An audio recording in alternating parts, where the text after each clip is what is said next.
Hey guys, welcome back to Margot Watches Movies. My name's Jake Margot. Tonight I'm going to be reviewing the finale of Hulu's The Lowdown starring Ethan Hawke. What a ride, what a season. Excuse the melancholic tone I'm starting this review with, but I found this to be a very special season of television, one that really caught me off guard in some ways. Others I wasn't surprised by with the talent that was attracted to this project. But as the episode closed to She's a Sensitive Thing, played off by Eric Clapton, I felt like I had just finished watching a very special season of television and a very, very wonderful finale. I think what Starling Arjo accomplishes here, who also directed the finale, the concise story he told throughout the year, the tie-ups, the revelations, the way he actually uses his hero, Lee Raybon, remembering the nature of the character, remembering who he is. Yes, the episode last week ends with him stampeding into this white supremacist church with a pistol in hand. But Lee is not an action hero. This is not an action show. Lee is a self-proclaimed truthstorian. He's a writer. He's a journalist.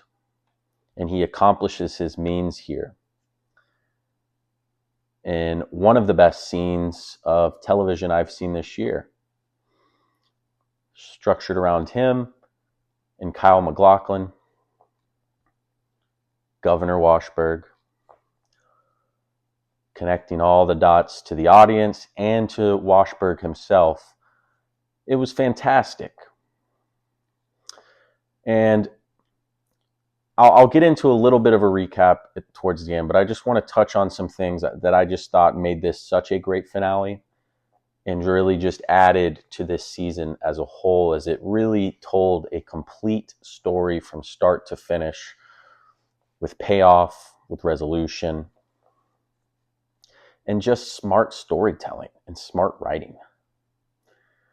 And, you know, another aspect I think of this episode that works so well, the opener especially, where you got a scene that was among the funniest scenes of television I've seen all year. I think it rivaled anything from The Studio, which was probably my favorite comedy show of the year and my favorite comedy show in a few years. And it's the escape from the cliffhanger of last episode with Keith David busting into the church, dragging Lee out, gunshots being fired at the van. And once Keith David goes, they got me. Man down, man down.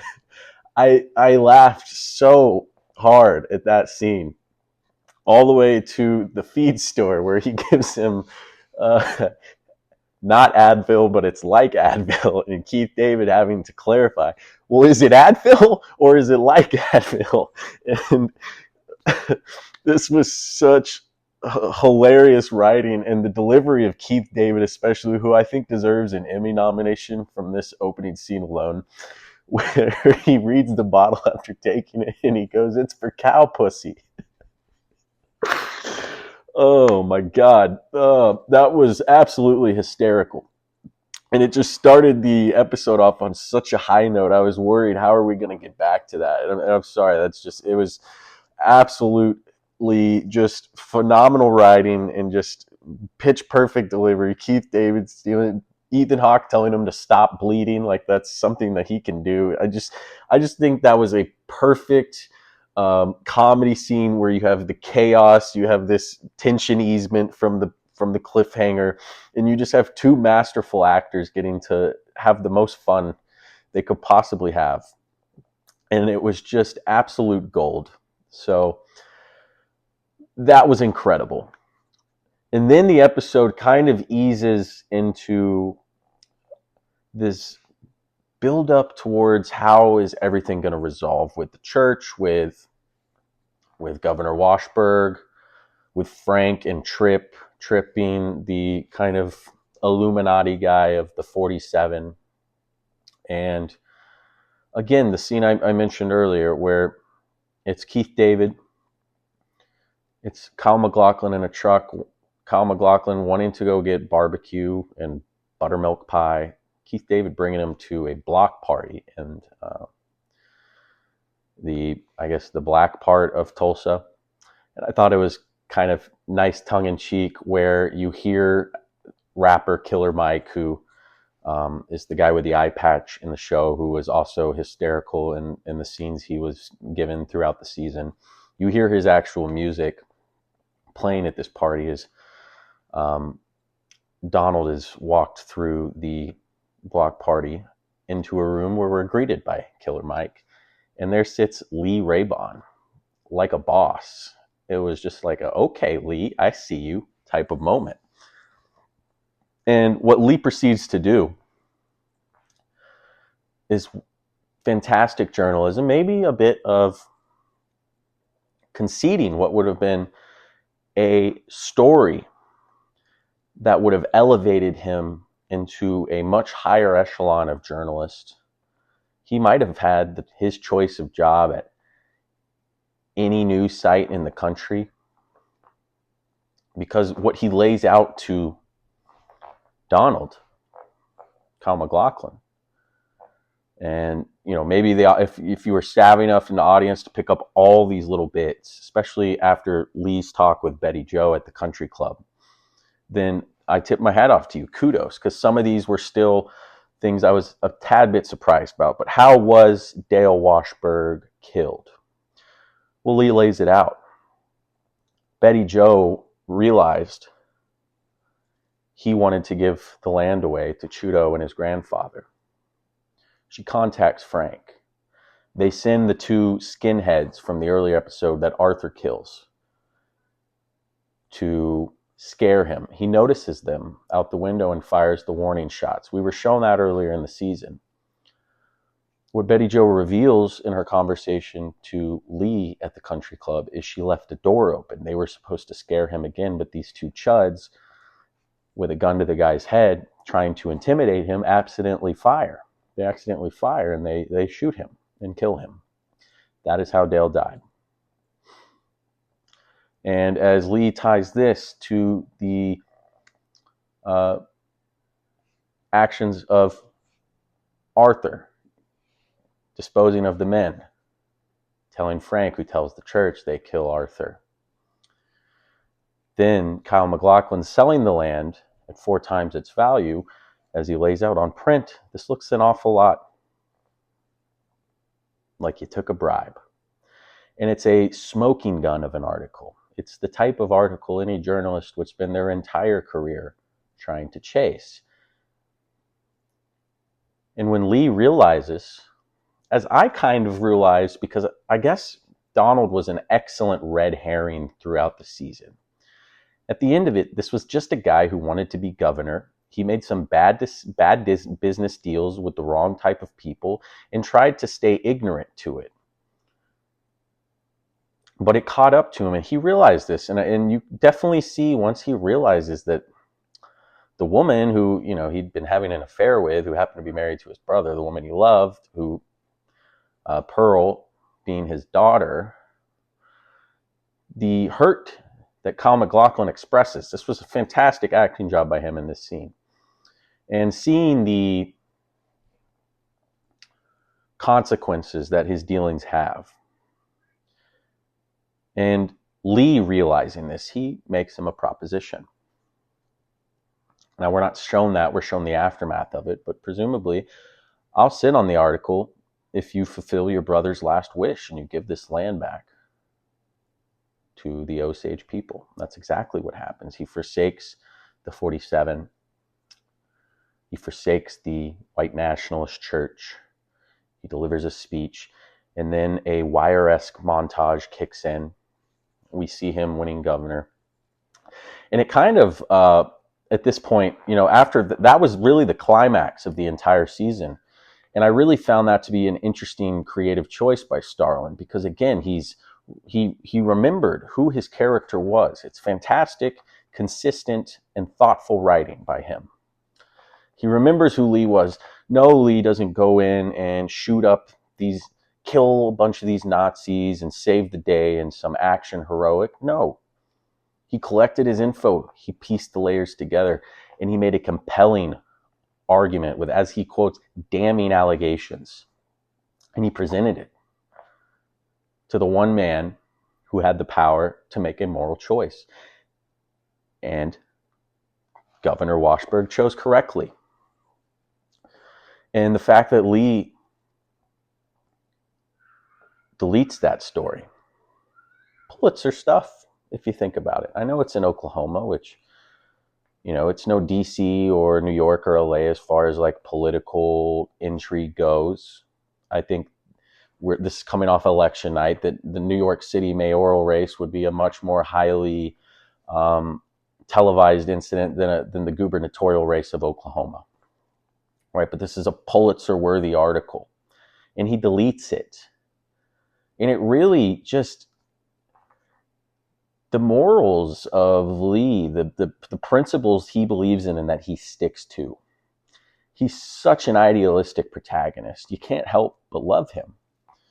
And Starlin has shaded him throughout the season. And you see this in conversations with his daughter throughout the season. You see it in essentially part of the epilogue tonight of this episode. He has this self-awareness of himself, and he has this view of himself where, despite the bravery and the dedication he's shown throughout the season, he still thinks of himself as a rough around the edges, which he is. But within those edges is a hero, a brave, courageous man who lives by his word as his truth story. And he got to the truth. He accomplished what he wanted, was getting the land back. And yes, the show still holds him responsible for the death of Arthur, Grandpa Arthur, last week. Because in a way he was, with his negligence and trust of Betty Jo. So all in all,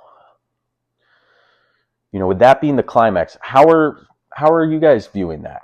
I personally just want to say I think it was a brilliant choice.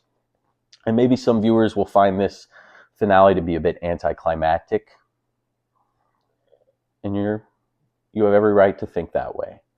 I found it to be the opposite. I thought that this was a poignant and beautiful way to end the series, and it ties into what is established with these characters.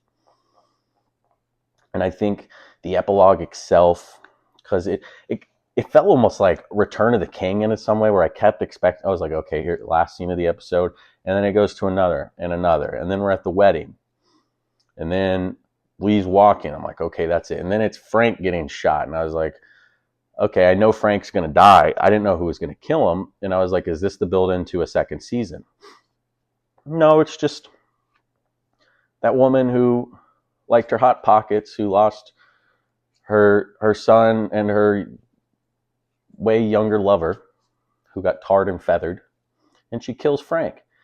And then we're right back to Lee walking back to his bookstore. And the way that Starlin ends this episode with these characters we've seen just talking and interacting in a way that lets us know it's a lived in, breathed in, fully fleshed world, and they're just going to continue on about their lives. And there's something about that to me that was really nice.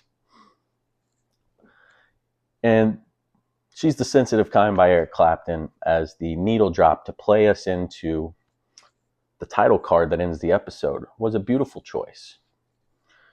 So I think that this was a fantastic finale. It wasn't bombastic. It wasn't action-packed. You did get a death. But most of the progression of the story is accomplished through pen and through paper, so to speak. He types it on a laptop.